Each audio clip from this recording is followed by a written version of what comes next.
세상의 만물이 눈을 뜨네 새 숨을 내쉬며 온전히 새로워지네.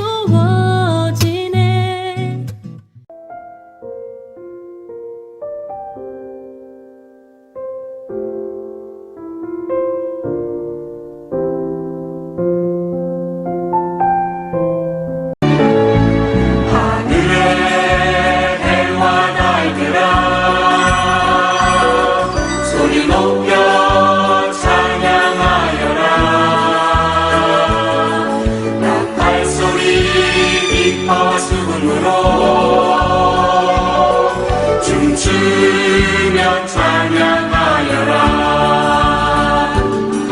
험한 산과 넓은 바다 모두 주를 찬양하여라. 호흡이 있는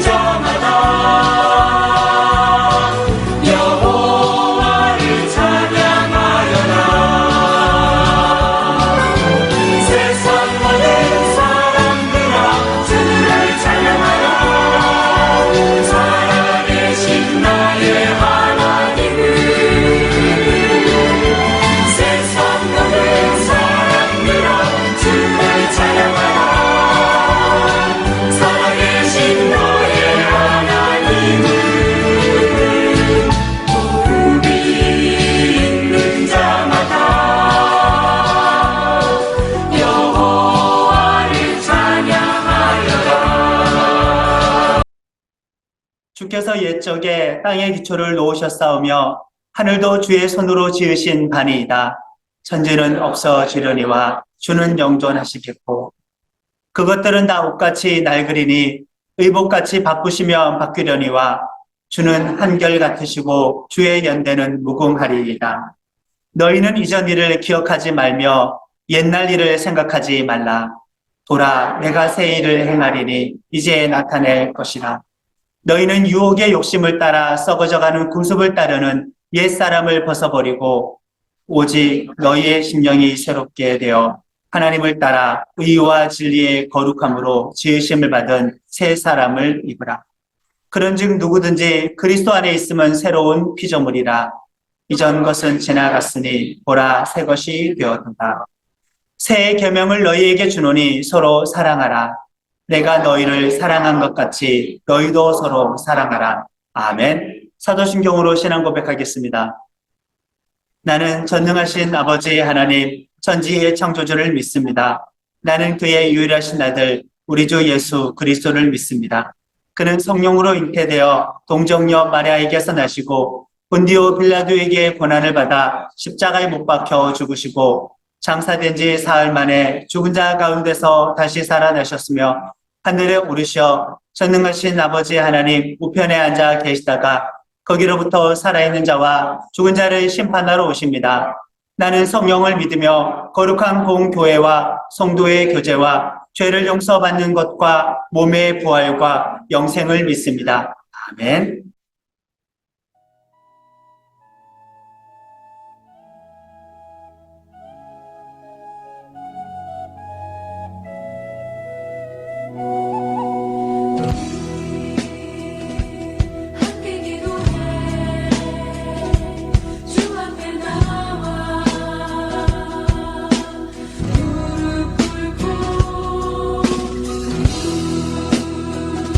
하나님은 은혜로우시며 긍휼히 여기시며 더디 노하시며 인자가 풍부하심으로 너희를 버리지 아니하시리라. 아멘. 이어서 소리를 내어 중복도 하나님께 드리겠습니다. 하나님 아버지, 새해가 시작이 되었습니다. 복음으로 새로워지기를 간절히 소망합니다. 모든 사람들이 예수로 출발하기를 간절히 소망합니다. 온 세상이 복음과 진리로 말미암아 새로운 이기를 원합니다. 하나님의 복음에 하나님의 진리에 겸손하게 고개를 숙이고 복음과 진리를 받아들여서 주께 순종하는 사람 절대 이제는 그치기를 원합니다. 올 한 해에는 하나님께서 기뻐하시는 하나님의 나라가 이 땅 가운데 임하는 징표가 있기를 원합니다. 주 하나님 아버지, 환경의 재앙과 기후의 위기, 식량의 위기가 작년부터 이어져서 지금도 온 세상의 연약한 자들을 괴롭히고 있는 이때에 우리는 새해를 맞이하여서 통치하시는 하나님의 섭리를 구하고 주의 능력을 구합니다. 전쟁을 그치게 하시고 분쟁을 종식시켜 주시고 환경, 기후, 식량의 위기를 풍성하신 하나님의 은혜로 하나님께서 회복시켜 주셨기를 원합니다. 아버지 하나님, 이 땅의 정치가 얼마나 불안한지, 경제가 얼마나 불안한지 여기저기마다 불평과 원망과 하나님 아우성 소리가 그치지 않고 이 나라가 새해로 바뀌게 되었습니다. 정치가 정말 안정화가 되기를 원합니다. 적이 아니라 동반자가 되어서 협치하는 이 나라 정치 풍토가 조성되기를 원하고 경제적인 안정을 이루어져서 모든 약자들, 서민들이 먹고 살기에 어려움이 없도록 온화를 주장하여 주셨기를 원합니다. 그리고 주님, 한국교회와 모든 공동체가 부흥하기를 원합니다. 진리의 부흥이 있기를 원합니다. 신앙 부흥이 있기를 원합니다. 회개 부흥이 있기를, 용서 부흥이 있기를, 기도 부흥이 있기를 원합니다. 전도 부흥이 있기를 원합니다. 참 예배의 부흥이 있기를 원합니다. 아버지 하나님, 20대부터 40대까지 그 세대를 특별히 축복하여 주시고 가난한 교인들 200만에서 많게 300만까지 부모들의 신앙을 그 유혹을 잊지 못한 그 가난한 교인들을 하나님께서 긍휼하게 여겨주셔서 믿음을 선물로 허락하여 주시옵기를 원합니다. 다음 세대가 신앙의 유혹을 이어갈 수 있도록 그 윗세대보다 더욱더 하나님 앞에 겸비한 세대가 되어서 아버지 하나님께 부르짖는 세대로 다시 한번 하나님께서 세워주시옵소서. 세속에 굴복하지 않는 믿음의 세대를 하나님께서 예비하여 주시고 하나님의 사명을 이어갈 자들이 이 땅 가운데 하나님 불일 듯이 일어날 수 있도록 축복하여 주셨기를 원합니다. 나는 교회 가운데 사명을 주셨사오니 우리 교회가 하나님께서 기뻐하시는 또 다른 교회가 되어주기를 원합니다. 경쟁하는 교회, 비판하는 교회, 누구를 정죄하는 교회가 아니라 우리 교회마다 우리 고유의 은사를 가지고 고유의 사명을 가지고 쓰임받기를 원하오니 그 사명 감당하기에 합당하도록 충만한 은혜를 더하여 주시옵소서. 예수님의 이름으로 기도드립니다. 아멘. 오늘 하나님께서 우리들에게 주시는 말씀은 축제의 끝에 밀려오는 것, 출애굽기 15장 22절에서 27절의 말씀입니다. 한 절씩 교독하고 마지막 절을 함께 읽겠습니다. 모세가 홍해에서 이스라엘을 인도하며 그들이 나와서 수르 광야로 들어가서 거기서 4일 길을 걸었으나 물을 얻지 못하고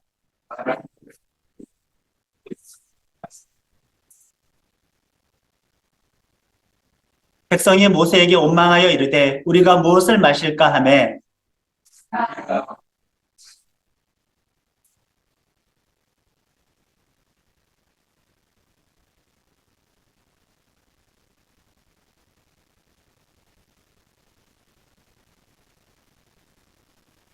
이르시되 너희가 너희 하나님 나 여호와의 말을 들어 순종하고 내가 보기에 의를 행하며 내 계명에 귀를 기울이며 내 모든 규례를 지키면 내가 애굽 사람에게 내린 모든 질병 중 하나도 너희에게 내리지 아니하리니 나는 너희를 치료하는 여호와임이라.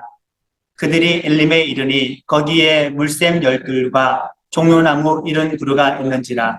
거기서 그들이 그 물 곁에 장막을 치니라. 네. 등산을 처음 하는 사람들은 스틱이 필수품인지 모릅니다. 거의 대부분 청년들과 우리 어린 친구들은 그렇게 합니다. 아마 어른들이나 노인들이나 스틱이 필요한 것은 아닐까라고 그렇게 생각을 하죠. 제가 부목사로 있었을 때 교육자들이 가끔 등산을 갔었습니다. 그때 담임 목사님께서 부목사들에게 스틱을 사라 했는데 거의 별로 안 샀습니다. 그리고 나서 후회를 하는 거죠. 하산할 때 왜 그 스틱이 필수품인지 깨닫게 됩니다.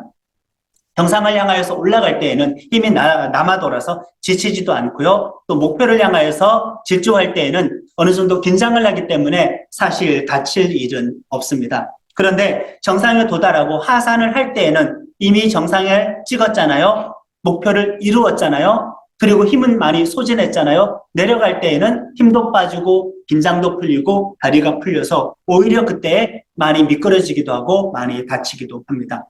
올라가느라 힘을 다 써버렸기 때문에 스틱이 정말 절실합니다. 영적으로 잔뜩 긴장하고 경계심을 가지고 깨어있을 때에는 사실 우리들은 시험에 빠지지는 않습니다. 웬만해서는 영적으로 긴장하고 있을 때에는 시험이 시험인 줄도 우리는 분별할 수가 있습니다. 그때는 실수도 덜하게 되고 잘못도 덜하게 되지요. 그러나 노력이 결실하고 목표로 했던 큰 성공을 거두었을 때에는 오히려 시험에 빠지게 됩니다. 오히려 실수하게 됩니다. 오히려 잘못하게 됩니다. 정상에 오르기 위해서 긴장했었을 때는 다치지 않았고 오히려 하산할 때 다치는 것처럼 목표를 이룬 다음에는 영적인 목표를 이룬 다음에는 이렇게 미혹에 쉽게 빠지게 됩니다. 사탄이 성도들을 시험할 때 은혜를 충만하게 받고 있는 그 중에 그 과정 가운데 시험하기가 쉽겠습니까? 은혜를 받기 직전에 시험하기가 쉽겠습니까? 은혜를 받기 직전에 시험하기가 쉬워집니다. 그래서 성도들은 앞으로 대충 이렇게 영분별을 하시면 됩니다. 어떤 은혜로운 목표를 향하여서 내가 지금 질주하고 있다.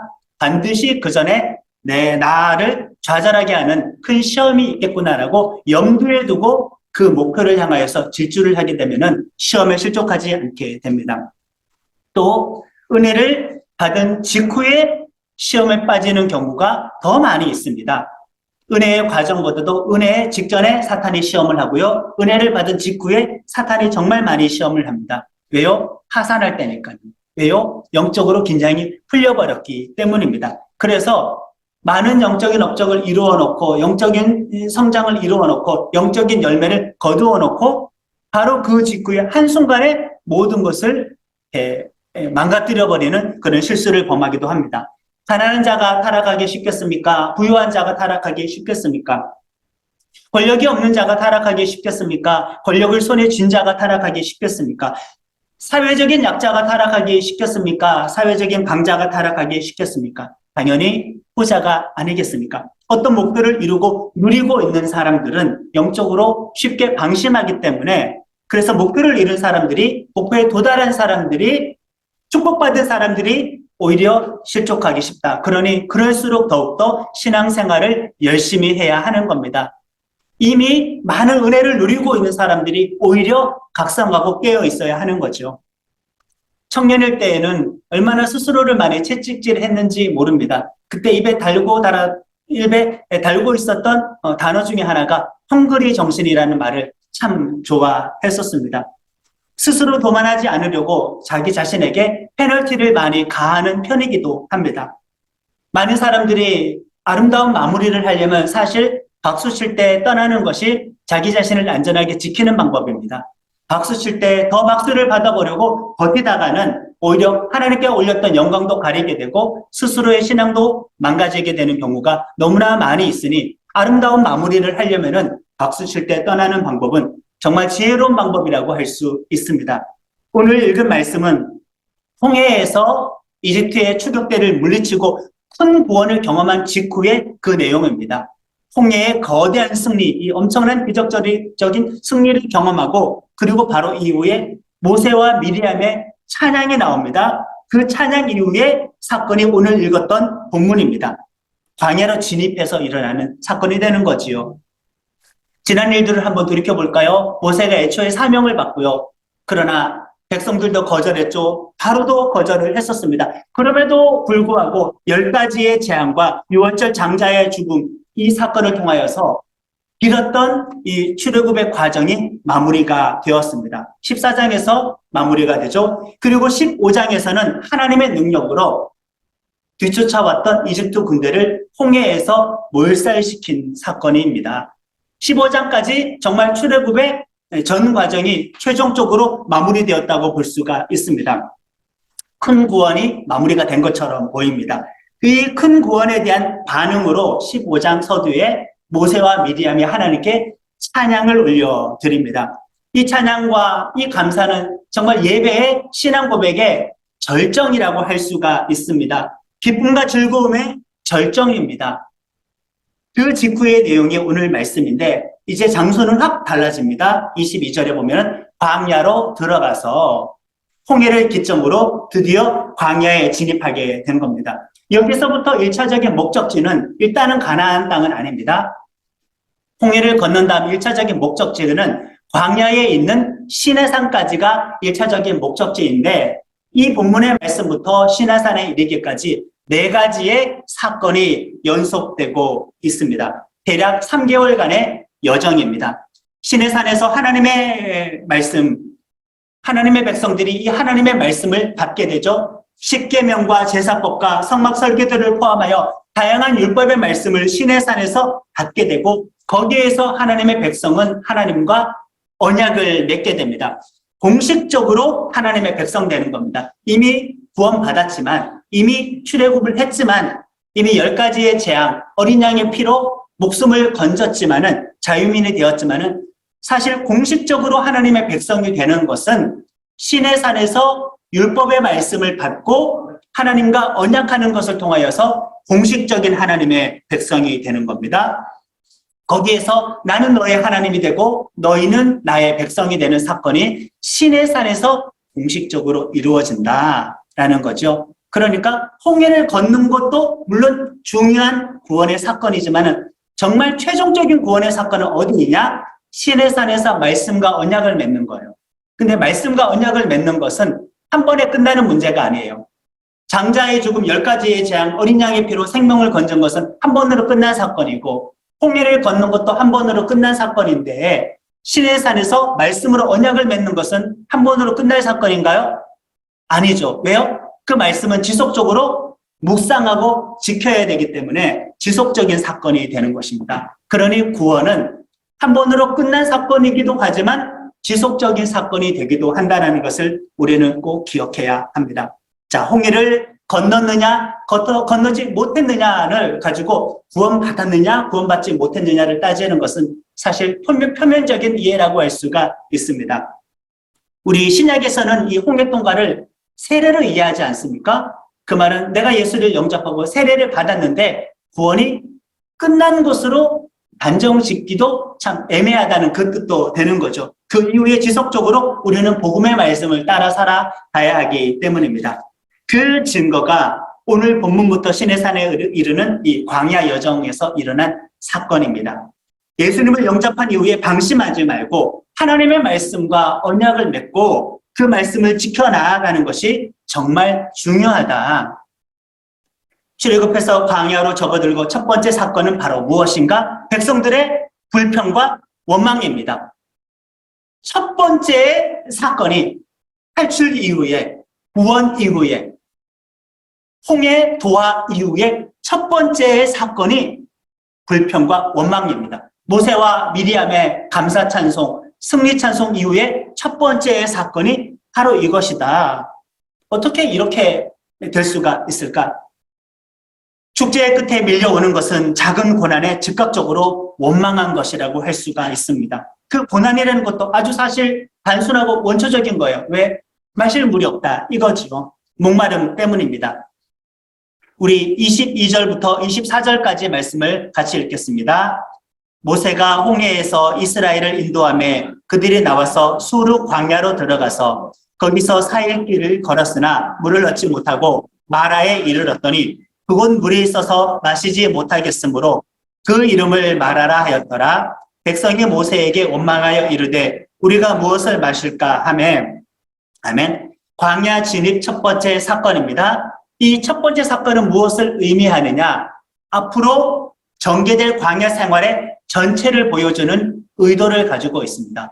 첫 번째 사건이지만은 앞으로 광야 생활 전체를 요약한 사건이라고 볼 수 있죠. 그 말은 앞으로 벌어질 일은 무엇이다? 백성들의 원망이다. 백성들의 불평이다. 백성들의 불신앙이라는 것을 처음부터 보여주었습니다.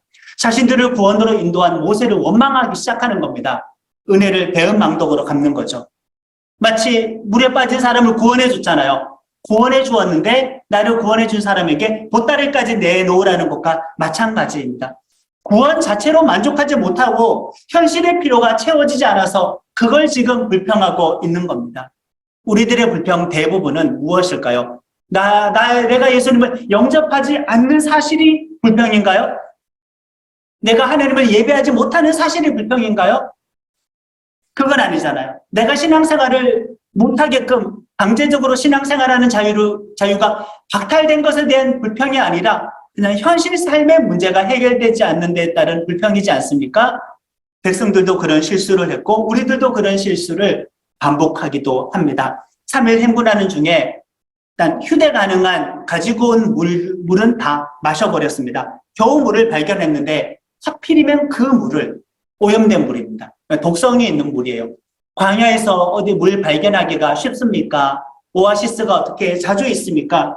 겨우 발견했는데 애초에 발견하지 않았으면 실망은 안 컸겠지만은 주어질 듯 주어져서 문제가 해결된 것처럼 보이다가 그런데 문제가 해결되지 않았을 때는 분노가 폭발하게 되지 않을까요? 희망이 꺾여버렸기 때문에 백성들은 더 실망하고 지쳐버렸습니다. 광야에서 물은 절대적으로 필요한데 근데 애초에 대응했던 방법이 사실은 잘못되었어요. 10가지 기적을 경험했잖아요. 홍해를 건넜잖아요. 그러면 목마를 때 원망하고 불평하고 불신앙할 것이 아니라 무엇을 했어야 됐었을까? 그냥 믿음을 가지고 하나님께 요청하면 되잖아요. 믿음으로 하나님께 물 달라고 기도하면 되잖아요. 모세에게 기도해 주세요. 물을 달라고 기도해 주세요라고 중보기도 부탁하면 되었는데 불평부터 먼저 했으니 백성들의 근저에 과연 믿음이라는 것이 있기나 했었을까? 하나님을 신뢰하는 마음이 있기나 했었을까? 정말 많은 그런 의심이 드는 그런 이들의 행동입니다. 그럼에도 불구하고 모세는 하나님께 중보합니다. 우리의 원망에도 불구하고 예수님을 하나님께 계속 중보기도 하고 있죠. 우리가 어디까지 현재까지 이렇게 잘 버티는 이유가 무엇일까? 하나님께서 예수님께서 아버지 앞에 나를 위하여 끊임없이 중보기도 하시기 때문에 때때로 우리가 하나님께 나는 간구하지 않았으나 보호를 받는 것은 나는 간구하지 않았으나 삶이 한 걸음 한 걸음 나아가는 것은 예수님께서 우리를 위해 중보기도 하셨기 때문에 우리의 생명이 끊어지지 아니하고 오늘까지 이르게 된 줄로 믿습니다. 25절의 말씀을 읽겠습니다. 모세가 여호와께 부르짖었더니 여호와께서 그에게 한 나무를 가르치시니 그가 물에 던지니 물이 달게 되었더라. 거기서 여호와께서 그들을 위하여 법도와 율례를 정하시고 그들을 시험하실세 한 나무를 물에 던졌더니 오염된 물의 독성이 해소가 되었습니다. 유대교 전통에서는 이 나무를 율법 토라라고 해석을 합니다. 나무를 던졌다고 했잖아요. 25절에 나무를 던졌다. 이 던졌다라는 동사를 명사형으로 바꾸면 토라가 됩니다. 토라의 뜻 무엇인지 아시겠죠? 율법입니다. 말씀입니다. 그러니까 유대교 전통의 해석도 맞다고 볼 수 있죠. 말씀을 던진 상징적인 행위입니다. 말씀을 던졌더니 해독이 되었다. 문제가 해결이 되었다. 우리가 닥치는 삶의 모든 문제를 무엇으로 해결하라는 그 뜻입니까? 말씀으로 해결해라. 말씀으로 해독시켜라. 말씀으로 승리하고 말씀으로 극복하라라는 그 뜻입니다. 기독교 전통에서는 이 나무를 어떻게 해석하느냐? 당연히 짐작하시듯이 십자가 그 나무입니다. 예수님의 십자가라고 이해를 합니다. 예수님의 십자가 사건이 우리를 구원한 사건이 되었죠. 우리에게 생명이 되었습니다. 유대교 전통의 해석이나 기독교 전통의 해석을 우리는 그렇게 딱히 분리할 필요도 없어요. 왜? 예수님은 토라가 육신이 되신 분이니까, 말씀이 육신이 되시는 분이니까 그냥 또 예수님은 말씀을 성취하신 분, 율법을 완성하신 분이기 때문에 분리하지 않아도 됩니다. 우리는 광야 같은 인생을 살아가면서 예수님의 십자가와 부활로 살아갑니다. 예수님의 말씀으로 살아갑니다. 토라로 살아갑니다. 율법으로 살아갑니다. 말씀을 묵상하면서 살아갑니다. 이것이 축제 직후에 밀려오는 광야의 시험을 이기는 방법입니다. 영적인 긴장이 풀어졌었을 때에 시험에 빠지지 않는 방법입니다. 이런 형편없는 백성인데도 불구하고 하나님께서는 문제를 해결해 주실 뿐만 아니라 지속적으로 살아가는 방법을 알려주십니다. 26절의 말씀을 다 같이 읽겠습니다. 이르시되 너희가 너희 하나님 나 여호와의 말을 들어 순종하고 내가 보기에 의를 행하며 내 계명에 귀를 기울이며 내 모든 규례를 지키면 내가 애굽 사람에게 내린 모든 질병 중 하나도 너희에게 내리지 아니하리니 나는 너희를 치료하는 여호와임이라. 아멘. 지금 나무를 던지는 해법을 제시해 주었잖아요. 이 던지다라는 단어를 명사로 바꾸면 토라, 율법이 된다고 했습니다. 그리고 이어서 하시는 말씀이 계명 잘 지켜라. 계명에 귀를 기울여라. 말을 순종해라. 규례를 잘 지켜라. 말씀 순종하는 내용을 바로 이어서 하고 있으니 하나님께서 직접 해석해 주셨다고 볼 수도 있습니다. 말씀으로 살아가면은 보호받을 수 있다. 방금 전에 쓴물을 단물로 바꾸어 준 것은 말씀이 능력이다. 광야를 살아가면 인생이 쓰지 않겠습니까? 이 쓴 인생의 상황을 어떻게 개선할 수 있을까? 오직 말씀밖에 없다. 또는 말씀이 육신이 되신 예수님밖에 없다. 그 예수님께서 선포하신 복음밖에 없다라는 것을 우리는 깨닫게 됩니다.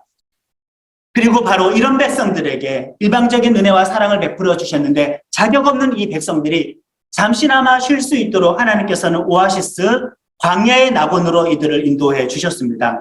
27절의 말씀을 같이 읽겠습니다. 그들이 엘림에 이르니 거기에 물샘 12과 종려나무 70그루가 있는지라 거기서 그들이 그 물 곁에 장막을 치니라. 아멘. 방금 전까지 메마른 광야였는데 구했던 물도 쓴 물밖에 없었는데 27절에서는 갑자기 아주 풍요로운 오아시스가 펼쳐졌다 이거예요. 하나님께서 때때로 위기의 상황 가운데에서 잠시나마 쉴 수 있는 그런 안식처를 제공해 주십니다. 광야 진입 이후에 시내산에 도착해서 율법의 말씀을 받기까지 4가지의 사건이 있었다고 했습니다. 시내산에 도착해서 하나님의 말씀을 받아야만 공식적인 하나님의 언약 백성이 된다고 말씀을 드렸습니다. 그리고 방금 전까지 말씀드렸던 것은 그 광야 여정 가운데 첫 번째 사건입니다. 물이 없어서 원망한 이 마라의 쓴물 사건, 한 나무를 던져서 해결했죠. 두 번째 사건은 무엇인지 우리가 읽지는 않았지만은 두 번째 사건은 물 가지고 원망하지는 않습니다. 고기가 없다 이거예요. 우리가 애굽에 있었으면 고기 마음껏 먹었다 이거예요. 먹는 음식의 질이 너무 낮다 이거예요. 애굽에 있었으면은 마음껏 먹고 마셨다 이거예요. 두 번째 원망은 고기를 못 먹어서 양식이 부족한 식량 문제를 가지고 또 모세와 아론에게 원망을 쏟아놓기 시작합니다. 16장 3절의 말씀을 같이 읽겠습니다. 이스라엘 자손이 그들에게 이르되 우리가 애굽 땅에서 고기 가마 곁에 앉아 있던 때와 떡을 배불리 먹던 때와 여호사의 손에 죽었더라면 좋았을 것을 너희가 이 광야로 우리를 인도해내어 이 온 회중이 줄여짓게 하는도다. 아멘. 정말 속된 말로 하면 이 백성들 지금 진짜 재수 없는 말 한 거 아세요? 내가 그냥 구원 안 받았어도 먹고 살기 풍요로웠던 불신자였던 상태가 더 좋았어요. 이 말 하는 거예요. 구원에 좋았더니 구원했으면은 삶이 개선될 줄 알았는데 예수 믿는 조건이 오로지 돈이 많아지고 내가 부자가 되는 것, 그 조건인 줄 알고 이 사람들은 믿고 따라왔는데 더 안 좋아졌잖아요. 믿음의 동기 자체가 잘못된 거예요. 차라리 나는 예수 안 믿고 죄 용서 못 받더라도 종의 상태여도 사탄의 지배를 받더라도 먹고 사는 문제가 그냥 문제 없었으면 좋겠다. 과거가 더 좋았다라고 구원을 지금 취소하는 말을 하고 싶어 하는 겁니다. 출애굽을 후회하는 말을 하는 겁니다. 이 말은 사실은 해서는 안 될 말을 한 거죠. 만약에 하나님과 백성이 연인 관계였다, 남녀 관계였다 이 말을 했었으면 그 관계는 그냥 깨지는 말, 선을 넘는 말을 지금 한 거라고 볼 수가 있습니다. 그런데도 불구하고 하나님께서는 만나와 매출하게 주시는 것으로 은혜를 베풀어 주셨어요. 일방적인 은혜이죠. 하나님께서는 그들을 건져 주셨습니다. 백성들의 원망은 다른 문제가 아니잖아요. 오로지 그냥 육체적인 문제예요. 1차원적인 문제, 원초적인 문제예요. 현실을 살아갈 때 무슨 명예의 문제도 아니잖아요. 명예의 문제도 아니에요. 집과 거주지의 문제도 아니에요. 의복의 문제도 아니에요. 그냥 먹는 문제, 마시는 문제, 원초적인 문제 때문에 구원받은 자체를 후회하는 말을 내뱉었습니다. 정말 백성이 한심합니다. 우리는 과연 다를까? 우리들은 과연 다를까? 한 3일 굶겨보고 한 3일 물을 주어 마시지 않게 하고 한 3일 육체적인 극심한 기근과 고통을 경험하게 하면은 얼마나 많은 성도들이 하나님을 원망하고 짜증내고 불평을 하게 될까? 3일도 못 버티지 않겠습니까? 우리도 별반 다르지 않다. 그러니 우리가 믿음을 유지하고 여기까지 온 것은 우리 때문이다? 아니다. 예수님의 중보기도 때문이다. 십자가의 능력 때문이다. 보혈 때문이다라는 것을 알 수가 있습니다.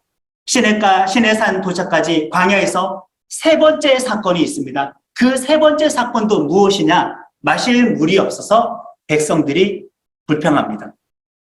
이미 물 문제는 앞서서 하나님께서 해결한 기적을 경험하지 않았습니까? 같은 사건인데 같은 문제로 시험에 빠졌어요. 이것이 인간이에요. 약점은 계속 약점으로 남습니다. 한번 무너졌던 거 있잖아요. 그럼 사탄은 다른 걸로 시험하지 않아요. 무너졌던 것 가지고 계속 그 사람을 시험해요. 그 사람이 계속 실족했던 것, 죄 지었던 그 약점을 가지고 사단은 반복해서 공격을 합니다. 17장 2절의 말씀을 우리 한 목소리로 읽겠습니다.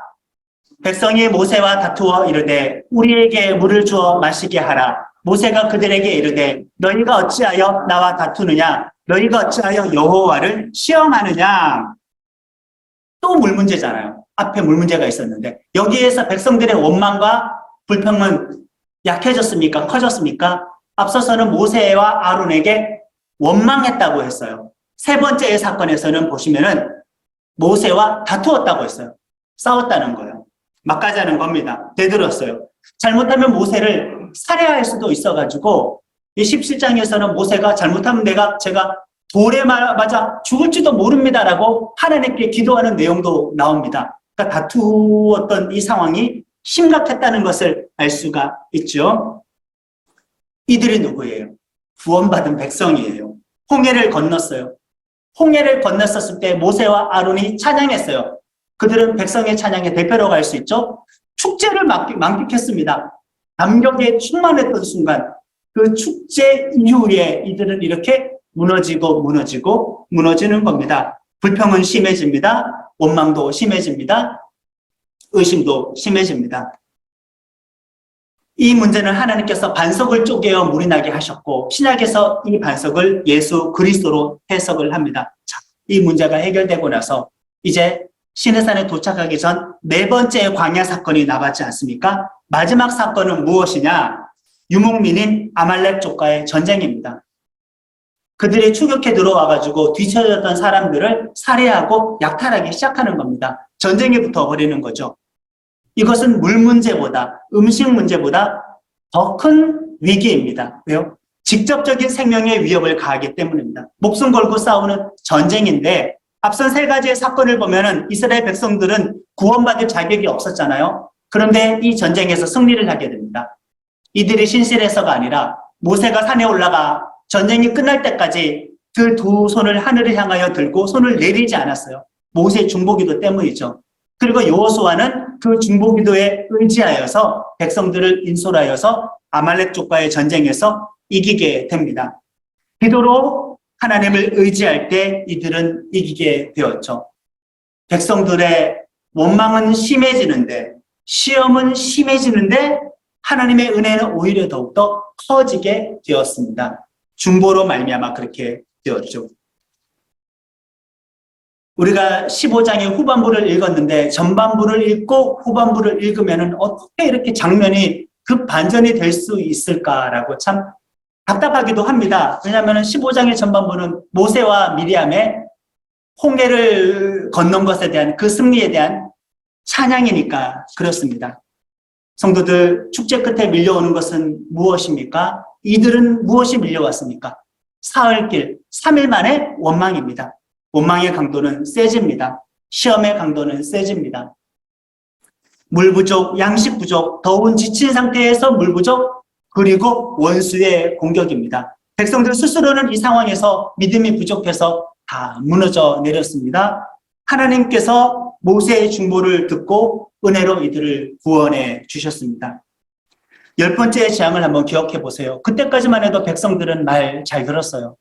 유월절 어떻게 극복하는지, 죽음의 천사를 어떻게 우리 집을 넘길 수 있는지, 어떻게 유월절 그 밤을 잘 지킬 수 있는지에 대해서 회중에게 명령했었을 때 그때만 해도 백성들은 시키는 대로 다 잘 순종했다 이거예요.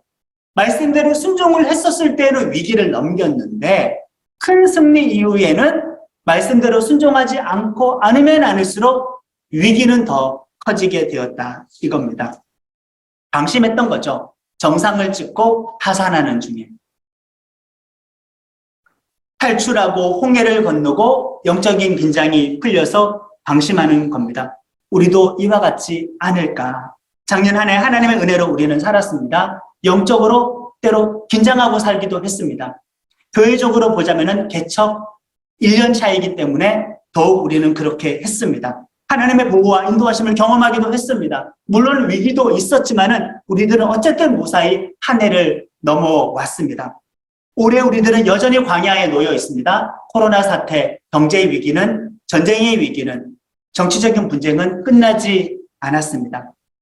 영적으로 방심하지 말고 깨어있기를 소원합니다. 큰 은혜를 베푸시기 직전의 시기라고 할 때에 우리는 방심하지 말아야 되고, 하나님의 은혜를 받은 직후라고 할 때에도 우리는 방심하지 말아야 합니다. 특별히 나의 현실의 문제 가지고 구원이 취소된 것도 아니고 구원이 흔들린 것도 아닌데 현실의 문제 가지고 큰 시험에 빠지지 않기를 원합니다. 조급하게 흔들리지 말아야겠습니다. 우리는 여전히 위기를 극복할 수 있는데, 시험에 빠지지 않을 수 있는데, 한 나무를 물에 던지면 됩니다. 말씀이면 됩니다. 한 반석이 깨어지면 됩니다. 그 반석은 그리스도 예수입니다. 예수님의 말씀, 복음의 말씀을 묵상하면서 살아가는 것이 축제 이후에 밀려오는 위기를 극복하는 방법입니다. 끝까지 구원에 합당한 삶을 살아가는 나는 교회 성도들이 되기를 예수님의 이름으로 축복합니다. 끝까지 하나님의 말씀으로 광야를 승리해 나아가는 나는 교회 성도들이 되기를 축복합니다. 정상을 찍고 하산할 때 다치지 않는 나는 교회 지체들이 되기를 예수님의 이름으로 축복합니다. 다 같이 오늘 주신 말씀 붙잡고 결단의 기도 드리겠습니다. 소리를 내어서 결단의 기도 하나님께 드리겠습니다.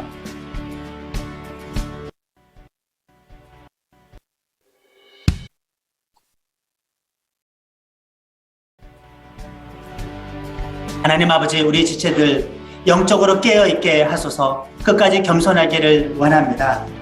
우리는 영적으로 방심할 때가 많이 있어서 은혜 받을 때에는 은혜 받은 직후에 방심하고요. 또 은혜 받기 전 긴장이 있었을 때는 괜찮지만은 어떤 큰 은혜를 경험한 다음에는, 어떤 것을 이룬 다음에는 우리가 처음에 마음을 잃어버리고 나태해지고 깨어있지 못하여 시험에 실족할 때가 많이 있습니다. 하나님 아버지, 영적으로 깨어있는 나눔교회 지체들 다 되어질 수 있도록 주께서 축복하여 주시기를 원합니다. 큰 은혜와 큰 승리 이후에 우리가 시험에 빠지지 않고 원수의 미혹인지 아닌지 잘 분별할 수 있는 영적인 통찰력과 분별력이 있으면 좋겠습니다. 원수가 직접 우리 눈앞에 등장하는 것은 아니고 내 직장에서, 인간 관계 속에서, 가정 가운데 하는 일들을 통하여서 시험하는데, 그 시험을 그 이면에 있는 원수의 의도를 잘 분별하여서 극복할 수 있도록 도와주시옵소서. 상황이 더 악화가 된다고 할지라도, 현실적인 어려움이 가중된다고 할지라도 우리는 불평이 먼저 터져 나오는 것이 아니라 말씀과 믿음의 능력으로 그 모든 상황들을 극복하기를 원합니다. 그 정도의 믿음이 있기를, 그 정도의 견고함이 있기를 원합니다. 우리의 연약함과 불신앙에도 불구하고 우리는 예수님의 중보로 말미암아 하나님의 큰 은혜와 도움으로 여기까지 오게 되었사오니 여전히 은혜를 구합니다. 여전히 우리들은 연약하고 여전히 저희들은 불신앙합니다. 예수님, 주님의 중보를 구합니다. 성령님, 성령님의 말할 수 없는 탄식을 구합니다. 아버지 하나님, 이런 성령님의 말할 수 없는 탄식과 예수님의 중보를 들으시고 우리들에게 큰 은혜와 도움으로 역사하여 주시옵소서. 이 모든 말씀 예수님의 이름으로 기도드립니다. 아멘. 이곳에 생명샘 솟아나 눈물 골짝 지나갈 때에 머잖아 열매 맺히고 웃음소리 넘쳐나리라.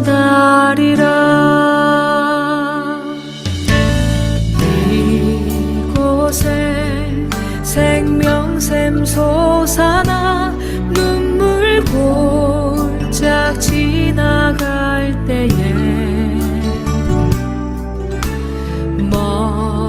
머잖아 열매 맺히고 웃음소리 넘쳐나리라. 꽃들도 구름도 바람도 넓은 바다도 찬양하라 찬양하라 예수를. 하늘을 울리며 노래해 나의 영혼아 은혜의 주 은혜의 하나님 아버지의 사랑과 예수님의 은혜와 성령님의 감동 감화 역사하심이 축지의 끝에 광야의 삶을 살아가며 위기를 만났지만 말씀을 붙잡고 극복하기로 결단하는 나눔교회 지체들에게 지금부터 영원토록 함께하여 주시기를 간절히 축원하옵나이다. 아멘.